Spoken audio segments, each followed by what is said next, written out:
23 नवंबर 2007 की घटना, वो मंजर शायद ही फैज़ाबाद अयोध्या का अधिवक्ता भूल नहीं पाएगा कि जब सीरियल बम ब्लास्ट में यहाँ पर देख रहे हैं स्वर्गीय पंडित राधिका प्रसाद मिश्रा की मृत्यु हुई थी। एक वादकारी, एक मुंशी, एक स्टाम्प वेंडर और एक सांड की मृत्यु हुई थी। तब से क्या है, इस घटना के बाद कितना चेता है प्रशासन और क्या है वकीलों की सुरक्षा व्यवस्था, इस सब पर जानकारी आपको देंगे। लेकिन उसके पहले जिस इस घटना से प्रभावित हुए थे, जो अधिवक्ता जो घायल हुए थे, उनसे भी बात करने की कोशिश करेंगे। और हाँ, एक चीज़ और बताना है कि उसके बाद एक यहाँ पर गैंगवार भी हुआ था, लेकिन गैंगवार में एक आदमी की मृत्यु के बाद अभी तक क्या है व्यवस्था, इन सब चीज़ों पे बात करने की मैं कोशिश करूंगा। सबसे पहले कुछ प्रभावित लोगों से मैं बात करता हूं। 2007 की घटना के चश्मदीद जितेंद्र नाथ पाठक जी, आपको छर्रे भी लगे थे उस समय, क्या था, कैसे घटना हुई थी उस समय, पूरा आप बताइए उस समय की क्या दृश्य था।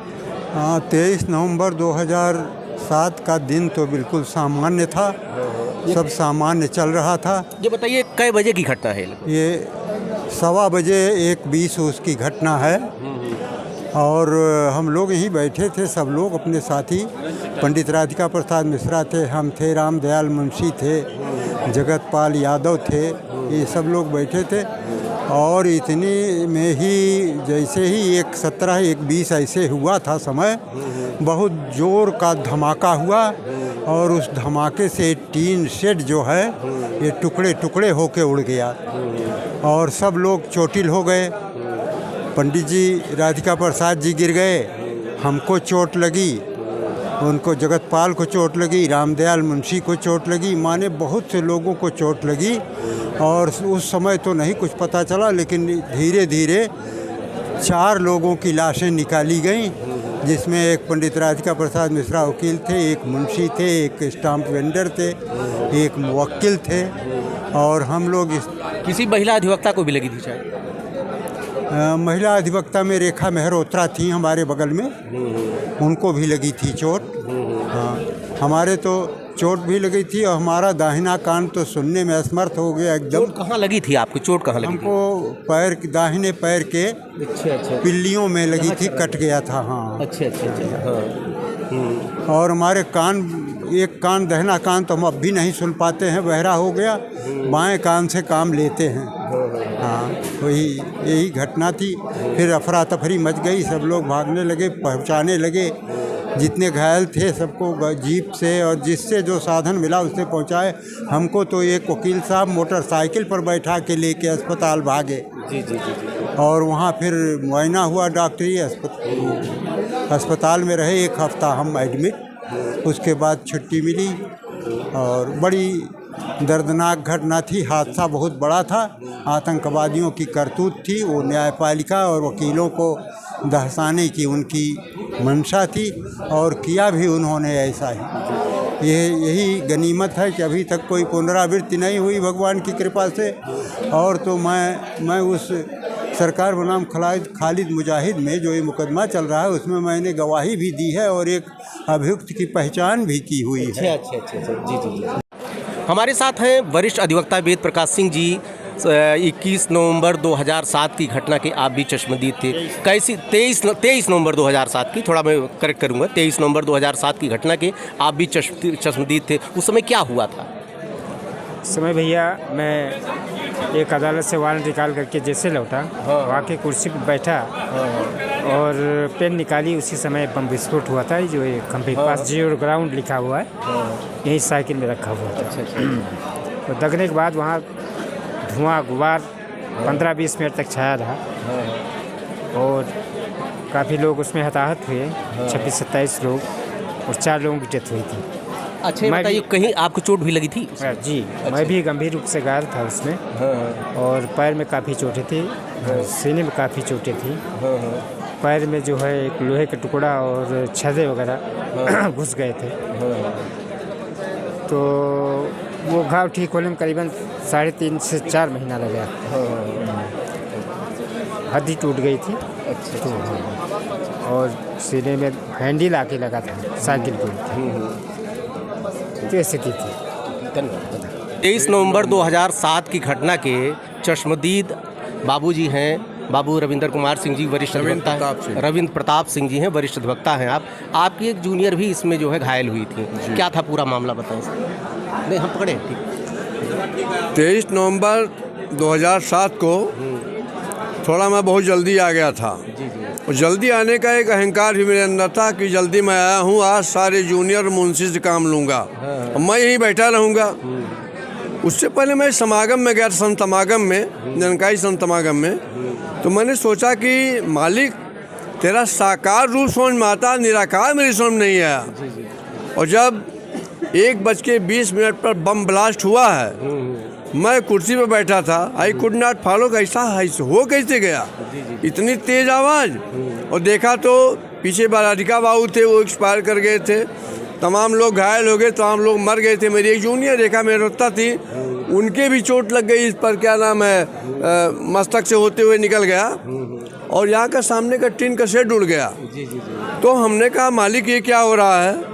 तब मेरी समझ में आया कि साकार तो साकार है, निराकार उससे कहीं 1000 गुना प्रबल रहता है। दैट डे आई फेल्ट कि अरे बाप रे बाप, निराकार की हालत है। निराकार ही तो साकार का मूल है, क्योंकि निराकार न हो साकार का कोई अस्तित्व नहीं है। तो उसी दिन से मैंने महसूस किया कि मालिक तेरा निराकार रूप जिसको चाहे तू बचा सकता है, जिसको चाहे हटा सकता है।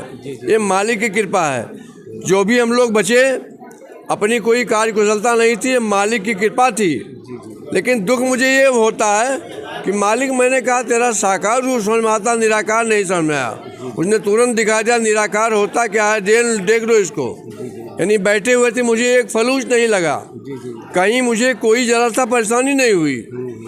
लेकिन महीनों तक पता लाख कान से सुनाई नहीं दे रहा था।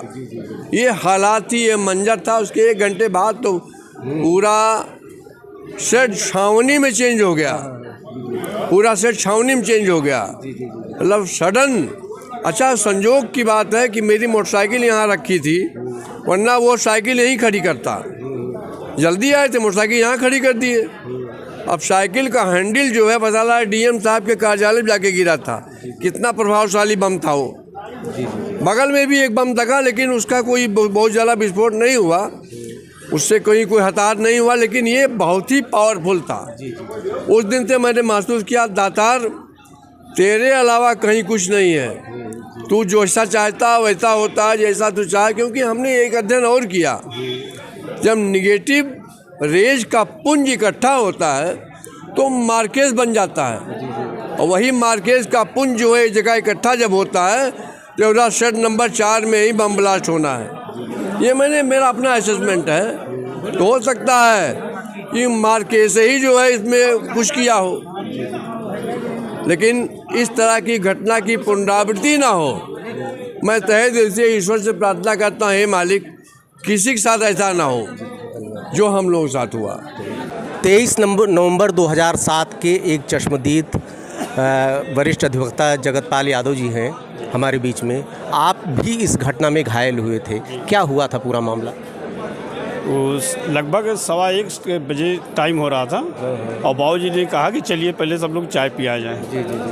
पाठक बाबू कुछ लिख रहे थे,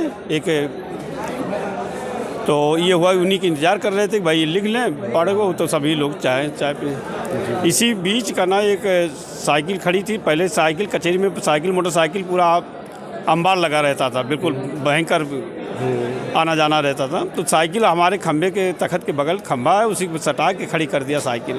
अब उस साइकिल में क्या था आप किसी को पता ही नहीं था, हम लोग लिखने पर थे, मौके पे थे। उसी बीच 1:15 बजे लगभग भयंकर का ना विस्फोट हुआ, जिससे कि हम लोग घायल हो गए गंभीर रूप से। और कहाँ चोट लगी थी आप? हमारे तो बहुत लगी है, हाथ में लगी है, पैर में लगी है, आज भी छर्रे हमारे पैर में है भी। जी हाँ अभी छर्रे पैर में है? हाँ। अच्छा, निकल नहीं पाए हो? और क्या, सब अभी हैं। अरे बाप रे बाप। वो ये इसको देखिए। जी, इसको हाथ लगा के जी कैसे घूम रहा है। जी, अरे बाप रे, अभी छर्रे। इसको निकलवाया क्यों नहीं? ये सर्जन थे, वो क्या नाम था, ठाकुर साहब। अच्छा, जो भी हो। नहीं याद है हमें, रुक जाइए, अभी हम नाम बताते हैं उनका। डॉक्टर साहब थे, वो लंबे से थे उन्होंने कहा कि ये मास के अंदर है, अभी ये धीरे धीरे जब कुछ पुराना हो जाए तो ऊपर आ जाएगा। इस समय ऊपर आ गया है। अब अगर हम चीरा करा लगा के निकलवा दें निकल जाएगा आराम से। हाँ, तो उस समय नहीं निकल पाया था। कोई तकलीफ तो नहीं होती? नहीं, कोई तकलीफ नहीं है, बस ये अगर कहीं ठोकर लग जाती है तब चोट लग जाती है, फिर तब दर्द होता है बहुत भयंकर। तो उसी में घायल हुए थे, बहुत भयंकर। हम गंभीर थी, यहाँ भी कट गया था, पूरा मांस निकल गया था ये। जी जी जी। हाँ, यहाँ भी इसका और भी हमारे पास है, ये यहाँ हाथ लगाइए, यहाँ भी एक है। ये भी छर्रा लगा? हाँ, ये भी चल रहा है सब, अभी चल रहा है। और भी हैं 6-7 चल रहे हैं अभी पड़े, 6-7 छर्रे लगे? हाँ, अभी अंदर हैं।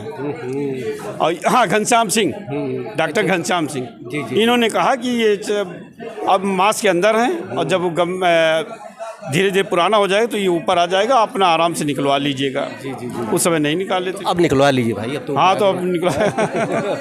हाँ, ये उंगली भी टूट गई थी उसी में। अरे बाप रे, हाँ, टेढ़ी हो गई। हाँ, ये गंभीर चोटें लगी थी ना, इस पर प्लास्टर वो जो निषाद जी, डॉक्टर निषाद हैं, उन्होंने दोनों लोग मिलके इसे बांध दिया, बस इसे तिरछी रह गई।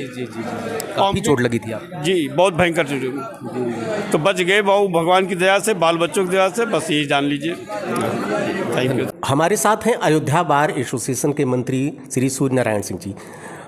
मंत्री जी, ये बताइए कि 23 नवंबर 2007 को सीरियल बम ब्लास्ट हुआ, उसके बाद गैंगवार हुआ 2014 में, दुनिया भर के खाके खींचे गए, मतलब कि सुरक्षा व्यवस्था को लेकर बहुत सी बातें कही गई, एक योजना बनाई गई।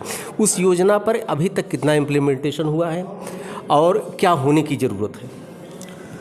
प्रशासन द्वारा हर गेट पर मेंटल डिटेक्टर लगा दिया गया है, ऐसा कोई मतलब नहीं है।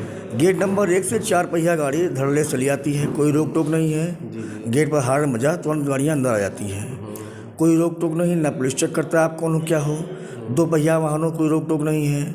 सुबह कचहरी के सारे गेट खुले रहते हैं, चाहे जो है चाहे जय जाए। रात में गेट खुले रहते हैं लगभग, और कोई भी घटना हो सकती है क्योंकि रात में गेट खुले रहते हैं। लाइव कोई भी प्लान कर सकता है, कोई आइटम बम ब्लास्ट कुछ प्लान करके उसके बाद जो है सुबह घटना घट सकती है। और 23 नवंबर 2007 जो घटना हुई है उसमें हमारे अधिवक्ता, मुंशी, स्टाम्प वेंडर, वातारी सब डिसीज हुए थे, लेकिन प्रशासन द्वारा कोई भी उचित कदम आज तक नहीं उठाया गया है। जी जी जी। आप ये बताएं कि आपकी तरफ से क्या प्रयास किया जा रहा है? हमारे तरफ से अभी मंथली मीटिंग हुई थी सीएम साहब के साथ हम लोगों की, उसमें प्रशासन के एसपी सिटी साहब आए थे, सिटी मजिस्ट्रेट साहब आए थे, उनसे भी बताया गया था कि हमारे यहाँ एक गेट पर जिसमें बैगनर कहते हैं उसको, जिसमें वो कहते हैं एक्सरे मशीन टाइप का होता है, जैसे वहाँ दीवानी गेट पर लगा हुआ है, कोई बैग चढ़ा के आ रहा है उसमें रख के डाल लेते हैं, चेक हो जाता है वो। तो कहा गया है प्रशासन से कि एक जहाँ गेट नंबर 1 पर चाहे जहाँ लगवा दें, उससे जो कोई थैला बैग लेके आवे तो चेक हो जाए कायदे से वो। बाकी जो जितने सिपाही बैठे हैं वो मोबाइल पे अपना गेम खेलते रहते हैं, महिला सिपाही कान में रील लगा के बात क्या करती हैं, तो ये बड़ी समस्या है ये। जब व्यक्ति परिवार से, समाज से और पुलिस प्रशासन से जब उसको कोई शिकायत होती है, जब उसकी बात नहीं सुनी जाती है तो या पीड़ित होता है, तो अधिवक्ता ही है जो इन सब समस्याओं से उसको निजात दिलाता है, उसके हक की लड़ाई लड़ता है। लेकिन आज अधिवक्ता इतना असुरक्षित क्यों? अधिवक्ताओं की सुरक्षा को लेकर इतनी उदासीनता क्यों? 23 नवंबर 2007 की घटना, करीब 15 वर्ष हो गए, बहुत से दावे किए गए, अधिवक्ताओं की सुरक्षा को लेकर एक समिति बनाई गई जिसमें प्रशासन, पुलिस और आपके बार के समिति के कुछ सदस्य भी थे, उसमें लिए गए और यह निर्णय लिया गया कि यह बैठक प्रतिमाह होगी। लेकिन बैठक का रिजल्ट सिर्फ शून्य ही रहा। आज अधिवक्ताओं की सुरक्षा को लेकर केवल एक 12 फीट की दीवार आप देख रहे हैं, 12 फीट की दीवार बना दी गई है और कोई भी आदमी नीली बत्ती लगाकर कोई भी आदमी यहाँ से जा सकता है कुछ। इसलिए आज ज़रूरत है अधिवक्ताओं की सुरक्षा को लेकर सचेत होने की, जिससे सबको न्याय मिल सके। अगर न्याय दिलाने वाला ही असुरक्षित रहेगा तो हमारे समाज की सुरक्षा कैसे होगी?